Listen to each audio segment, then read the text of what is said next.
زندگی مردی که با یک زن آواره در دل جاده به خیانت کشیده شد و یک فیلم که همه چیز رو برملا کرد.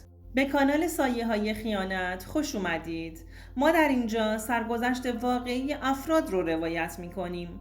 افرادی که مدتها نتونستند اونها رو به زبون بیارند و این کانال به اونها این امکان رو میده که تجربیات تلخ زندگی خودشون رو با شما در میون بذارند و ممنون از شما که با شنیدن سرگذشتشون ما رو همراهی میکنید. پژمان هستم.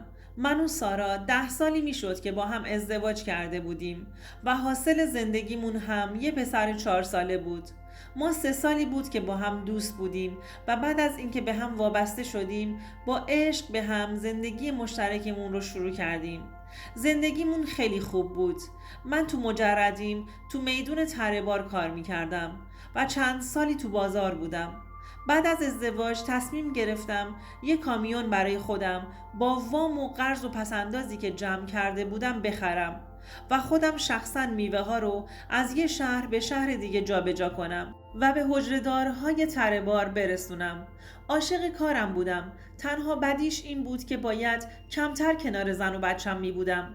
البته قبل از ازدواج یکی از هدفهام همین کارم بود و همون موقع هم با سارا مطرحش کرده بودم و اونم وقتی میدید که انقدر عاشقانه به این قضیه فکر میکنم و اشتیاق نشون میدم منو تشویق به انجام دادنش میکرد و میگفت تحت هر شرایطی کنارم میمونه و برای زندگیمون تلاش میکنه.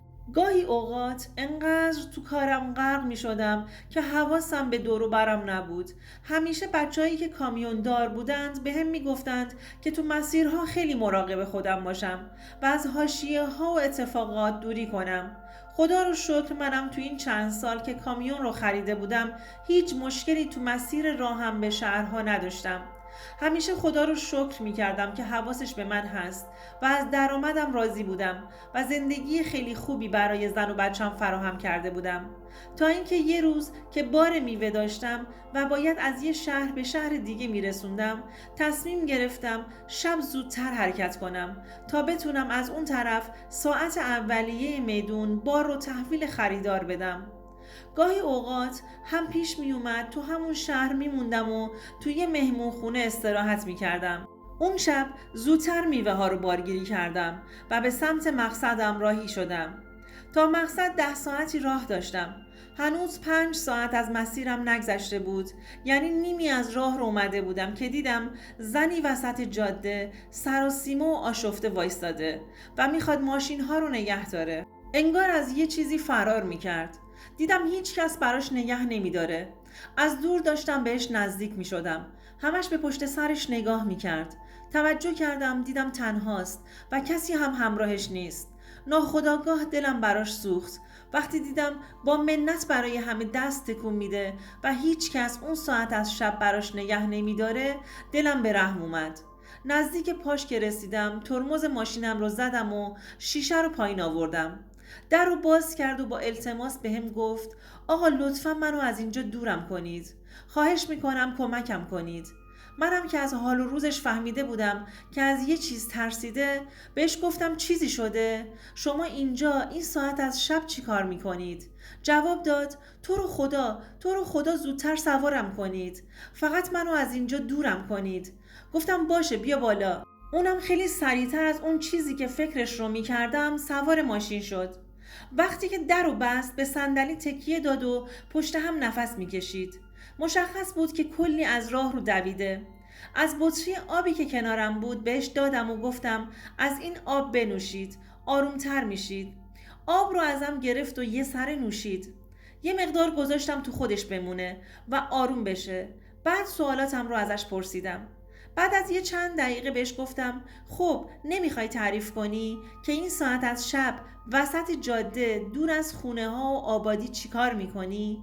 جواب داد من یه دربست گرفته بودم که برم خونه خواهرم، اما تو مسیر راننده درها رو قفل کرد و بهم گفت که هر چی دارم باید بهش بدم و از مسیر اصلی خارج شد. اونقدر سرعتش بالا بود که سری منو از شهر خارج کرد و منو وسط برهوت پیاده کرد و میخواست به هم دست درازی کنه. که منم یه سنگ برداشتم زدم به سرش و تونستم فرار کنم و خودمو به جاده برسونم. تو مسیر راه چند بار به زمین خوردم. تمام دست و پاهام درد میکنه. من هیچ وقت بدون آژانس جایی نمیرم، ولی امشب هر جا زنگ زدم ماشین نداشتن. مجبور شدم که بر خیابون یه دربست بگیرم. اینا رو با گریه برام تعریف میکرد. دلم براش سوخته بود. زن زیبایی بود. تمام لباسهاش خاکی بود. با حرفهایی که میزد حداقل با لباسش همخونی داشت. نشون میداد که واقعا به زمین خورده، چون تمام لباسش خاکی شده بود. موهای خرمایی و چشمای درشتش زیباییش رو پشت اون ظاهر کثیف حفظ کرده بود. بهش گفتم خب الان باید کجا بری؟ من نمیتونم دور بزنم، باید همین مسیر رو تا انتها برم و به مقصد برسم. دوستان عزیزم، اگر تا اینجای داستان خوشتون اومد لطفاً این ویدیو رو لایکش کنید. جواب داد منم مسیرم همینه. اولین آبادی از ماشین شما پیاده میشم و بعد ساکت شد. منم صدای ضبط ماشین رو یه مقدار بلند کردم و به راهم ادامه دادم تا اینکه وسط راه به یه رستوران راهی رسیدیم. بهش گفتم گرسنت نیست؟ من باید یه چیز بخورم. تو هم پیاده شو و با من یه چیز بخور. تشکر کرد و پیاده شدیم. بهش گفتم برو دست و صورتت روی آبی بزن و برگرد تا من غذا رو سفارش بدم. اونم رفت سمت سرویس بهداشتی زنونه. من 2 پرس غذا سفارش گذاشتم. رفت دست و صورتش رو شست و برگشت سر میز غذا. جوری غذا رو با ولع میخورد که انگار خیلی وقته یه دل سیر غذا نخورده. به روی خودم نیاوردم. با خودم گفتم حتما چون خیلی از راه رو دویده تا خودش رو به جاده برسونه اینجوری گرسنش کرده. ازش پرسیدم بازم میخوای برات سفارش بذارم؟ با چشمای زیباش به هم نگاهی انداخت و موهاش رو جمع جور کرد و دوباره سرش رو پایین انداخت. متوجه شدم که بازم گرسنشه. این بود که یه پرس دیگه هم براش گرفتم. ازم تشکر کرد و اونم خورد. جثه توپلی نداشت اما اشتهاش خوب بود. بعد از اینکه سیر شد دست از غذا خوردن کشید. منم 2 چایی سفارش دادم. وقتی که خوردیم دوباره به مسیرمون ادامه دادیم. تازه داشت کم کم یخش باز می شد. شروع کرد ازم پرسیدن که آیا مجردم یا نه. منم گفتم آره، یه پسر 4 ساله هم داریم. گفت عکس پسرت رو داری که ببینم؟ منم عکس پسرم رو که تو دفترچه روی داشبورد ماشینم بود رو برداشتم و بهش نشون دادم. بعد از یه چند دقیقه نگاه کرد و بهم گفت خدا حفظش کنه و عکس رو بهم برگردوند. تا مسیر از خودش میگفت. انگار یادش رفته بود که 1 ساعت گذشته چه بلایی به سرش اومده بود. منم همش فکر میکردم حتما غذا خوردنش روش تاثیر گذاشته و بهش انرژی داده. خلاصه به اولین آبادی رسیدیم. ازش پرسیدم خب من ازتون اسمتون رو نپرسیدم. جواب داد میتونی منو مریم صدا کنی؟ گفتم باشه. پس مریم خانم همینجا پیاده میشی؟ گفت یه مقدار جلوتر سر اون کوچه منو پیاده کنید. بعد ازم خواست که شماره‌مو بهش بدم تا بتونه یه روز منو دعوت کنه که همراه خانواده‌اش ازم تشکر کنند. اول گفتم نه نیازی به تشکر نیست. همین که الان شما سالم هستید و رسیدید به منزلتون برای من کافیه. اما خیلی اصرار کرد و گفت که بهش خیلی خوبی کردم. خلاصه شماره‌مو بهش دادم. اونم گرفت و بعد از خداحافظی از ماشین پیاده شد. منم ازش خداحافظی کردم و نصیحتش کردم که دیگه برای رفت و آمدش از آژانس استفاده کنه و به راهم ادامه دادم. وقتی که به مقصد رسیدم و بار رو تحویل صاحبش دادم رفتم به نزدیکترین مهمانسرا که یکم استراحت کنم. بعد از اینکه یه مقدار استراحت کردم دیدم به گوشیم یه پیامی اومده که شمارش ناشناس بود. وقتی که پیام رو باز کردم دیدم مریم هستش و کلی از بابت دیشب ازم تشکر کرده و منم فقط در جوابش نوشتم که کاری نکردم و هر کسی هم که جای من بود همین کارو میکرد. دیگه پیاماش به من بیشتر شده بود. وقتی به خونه برگشتم گوشیم رو سایلنت کردم که سارا از پیامهای من چیزی متوجه نشه. البته سارا اونقدر به هم اعتماد داشت که اصلا فکرش به این جور چیزها نمیرفت که بخواد به گوشیم نگاه بندازه. اونقدر به هم پیام میداد که دیگه وابسته پیام‌ها شده بودم. انگار برام سرگرمی جدید بود. به هم میگفت از این مسیر بار بیشتری انتخاب کن تا بتونم باهات قرار بذارم و ببینمت. دلم برات تنگ شده. منم که خب درست عاشق زنم و زندگیم بودم، ولی بدم هم نمیومد که بخوام دوباره ببینمش. واسه خاطر همین سعی کردم باری رو تحویل بگیرم که از همون مسیر رد بشم. ارتباطمون کم کم قوی تر شد تا اینکه ازم خواست یه روز به خونه‌شون برم و به جای اینکه مهمان سرا بمونم شب رو اونجا باشم. بهم گفته بود که از همسرش جدا شده و تنها زندگی میکنه و میتونم هر وقت که مسیرم اون سمته برای استراحت پیشش برم. منم همین کار رو کردم. اون روز که بهم پیام داده بود میدونست مسیرم سمت خونه‌شونه. گفت که منتظرم میمونه و برام آدرس دقیق خونه‌شون رو فرستاد. منم با آدرسی که ازش داشتم سمت خونه‌شون حرکت کردم که شب رو چند ساعت اونجا استراحت کنم. وقتی که رسیدم و زنگ در رو زدم، مریم در رو برام باز کرد. از دیدنش تعجب کردم. زن خیلی زیبایی بود و اندام زیبایی هم داشت. منو بیشتر وسوسه کرد که کنارش باشم. وقتی که ورود کردم ازم پذیرایی کرد و برام نوشیدنی آورد و گفت دوست داری بیشتر از چند ساعت کنارم باشی؟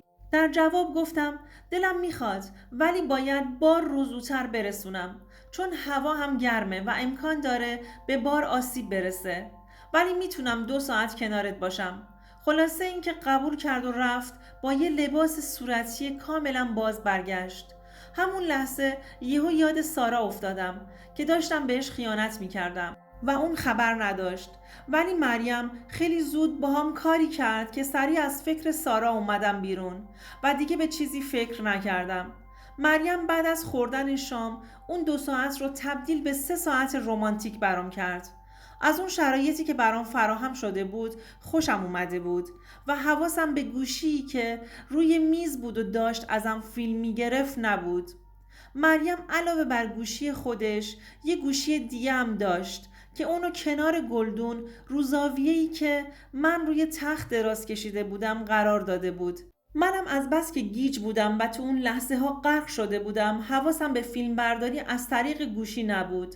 بعد از 3 ساعت که کنارش بودم همونجا یه دوش گرفتم و ازش خداحافظی کردم و به راهم ادامه دادم. بعد از اینکه کارم تموم شد و میوه ها رو تحویل دادم دلم خواست دوباره برگردم پیشش و چند ساعتی رو همونجا بگذرونم، ولی دوباره منصرف شدم و به راهم به سمت خونمون ادامه دادم. وقتی که رسیدم با پسرم مشغول بازی کردن شدم که دیدم برام پیام اومده که دلم تو رو میخواد و باید حتما عقدم کنی. مریم بود. با دیدن این پیام شوکه شدم. براش نوشتم چرا عقد؟ مگه تو نمیدونی من زن و بچه دارم و خیلی هم دوستشون دارم؟ نوشت من حالیم نیست، باید حتما زنت رو طلاق بدی و با من زندگی کنی. اعصابم به هم ریخته بود. براش نوشتم تازه رسیدم خونه، باهات حرف میزنم. نوشت همین الان باید بهم جواب بدی. پیش خودم گفتم چرا دیوونه شده؟ این کاراش به خاطر چیه؟ براش نوشتم اگر به این شکل پیام دادنت ادامه بدی منم مجبورم دیگه جواب پیامت رو ندم و خطم رو هم عوض کنم. بعد از اینکه این پیام رو براش نوشتم یه نیم ساعتی از پیامش خبری نبود. رفتم دست و روم رو شستم و سر سفره ناهار با سارا نشستم که یهو برای سارا پیام اومد. پشت هم پیام می اومد. سارا گفت برم ببینم کیه که پشت هم داره برام پیام میفرسته.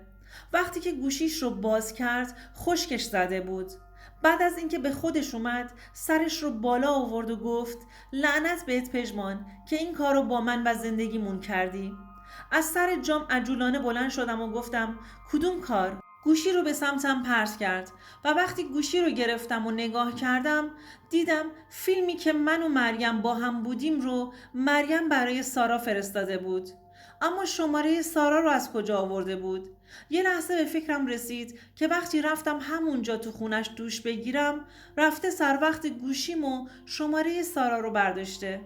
هر بار اومدم روی گوشیم رمز بذارم اما وقت نکرده بودم. سارا وسط غذا خوردن با گریه رفت سمت اتاقش و شروع کرد به جمع کردن وسایل‌های شخصیش. هر چقدر التماسش کردم که اشتباه کردم منو ببخش اما گوشش بدهکار نبود. گوشیش رو برداشت و همراه پسرم راهی خونه مادرش شد.